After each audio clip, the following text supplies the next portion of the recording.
Welcome back to Daytona. Rick Crawford just taking an unbelievable ride and coming to rest in the infield just in front of the grandstands. The caution comes out. The field slows down. Bill Lester still out in front of this pack, and Rick Crawford the only truck being caught up in this, so it wasn't multiple trucks. But folks, we're seeing this truck moving and driving back out on the track. When you see the replay of this one, you won't believe it. You can see the damage on the roof of that truck. It turned over. I'm okay. You heard Rick. He said it turned over, but I'm okay. And you can hear the crowd screaming. We're supposed to throw 4 front tires on it, guys. We're going to get that hood back on it. Take a look here what happens. He's right now, he's racing in the 4th position. He looks to the inside of Todd Bodine. Todd comes down the hill, forces him to the inside. The air gets underneath the truck, turns it over. One revolution, and then back on 4 wheels.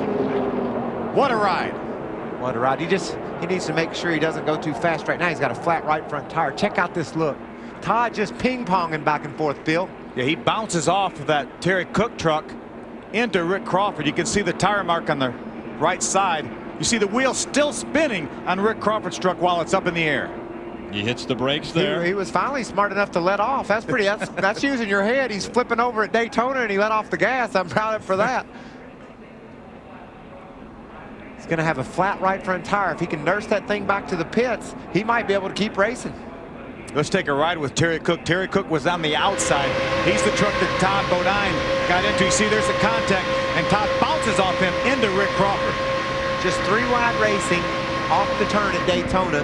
And these trucks are really unstable this year, Phil. They're a little bit loose, and so any turbulence at all could have kicked Todd Bodine's truck sideways, and he had to go somewhere. He went out, hit Cook, then came off and hit Crawford. The fans are loving this. They're on their feet cheering. On their feet cheering for Rick Crawford as he comes down pit road right now.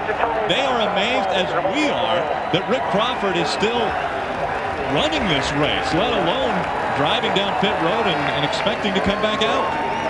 The right front of that truck took a pretty hard hit on the ground. Let's go down to the pits and Wendy Venerini. Damage on the nose of Rick Crawford's truck as well on all ends and the roof. They're changing 4 tires, checking for damage elsewhere. It seems like he should be pretty good once they get these tires on there and push down the hood, and he'll get back on the track, guys. You see the NASCAR official looking at the roof flap. They want to make sure that that roof flap is not damaged. I think if the roof flap is inoperational, then they will not allow him back on the racetrack. It looks like it's going to be okay. Yeah, you can see the official grab it. He was able to pull it up. Now they're pointing at it. It comes up a little bit, but not enough. They need to pry the sheet metal away from that roof flap so it will come up. I'm afraid there might be some right front suspension damage, Phil. That thing landed hard on that right front corner. Oh, we're getting a report now that there's a problem with the oil pump. Sorry, Stellan. You know, we saw Dale Earnhardt flip over here a few years back. And drove it back. Almost got into the ambulance and then decided, no, I'm going to see if it'll start. I'm going to get back in that car. Drove around and finished up the race. Now, we heard Rick Crawford make the comment to his crew. It turned over. Just stay calm. Just stay calm here. We got some trucks on pit road led by Ted Musgrave. Lots of trucks. More than I figured at lap 12, huh? Rain. Well, guys, they were about 220 on the oil and the water, so they decided to pull a little tape off the front. Also going to put fuel in this thing.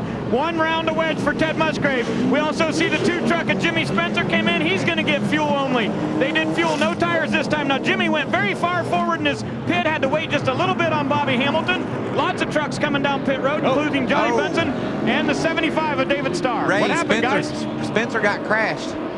Got hit in the right front corner by number 18. Let's see if we can take a look at what happened to Jimmy Spencer. It looked like he and Chase Montgomery in the Federated Auto Parts Dodge got together leaving pit road. It looked like Bobby Hamilton didn't leave his box very fast, Phil. And watch, Jimmy finally says, well, come on, Bobby, let's go. And pulls out. Wham! Boy, Chase had a full head of steam there, and Jimmy really pulled right out into the side of him. Yeah, and look at the damage up on the right front of that truck. You can see right there, it looks like maybe even knocked the toe out on that truck. Jimmy Spencer may have a little bit of damage, but what a ride Rick Crawford goes for. The Florida Dodge Dealers 250.